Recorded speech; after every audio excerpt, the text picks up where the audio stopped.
Usa ka menor de edad sa General Santos City ang gipusil patay. Lalaki nga misulay og tabang sa biktima, samdan human giapil og pusil sa suspect. Ani ang report ni Abby Caballero. Patay ang 16 anyos nga grade 9 student nga si alias Lena dihang gipusil kini sa Purok Spring, Mudia Zone B sa Barangay Labangal, General Santos City pasado alauna adlawng Miyerkules. Natingala na lang matud pa ang usa sa mga residente sa lugar dihang nakadungog kini og buto sa pusil kilid sa iyang balay. Ang narinig ko lang na putok, mami, dalawa lang. Kagulo dito sa labas, pati ako takot Gusto ko na rin tumakbo, doon na ako naghahanap din ako ng tulong.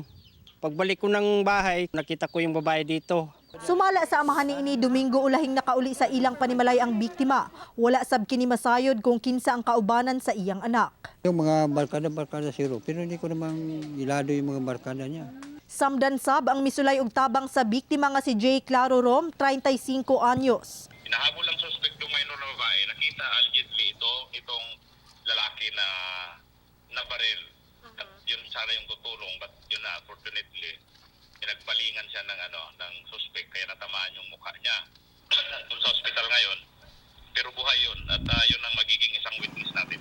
Wa pa matumbok sa otoridad ang motibo sa pagpamusil apan duna na sila'y person of interest. Nagpaabot sab sa ilang pahasubo ang principal ug teacher sa biktima nang hinaot silang mahatagan kini og hustisya. A day before that, pumunta pa siya ng school kasi nag-ask siya na kung pwede siya mag-module kasi palagi siyang nag-absent ba. Kung sino man ang nagpaslang sa kanya, pwede na sumuko siya. Parang at least ma-at peace naman yung bata sa kabilang buhay. Kauban si Gary Balantay sa kamera. Ako si Abby Caballero para sa One Mindanao.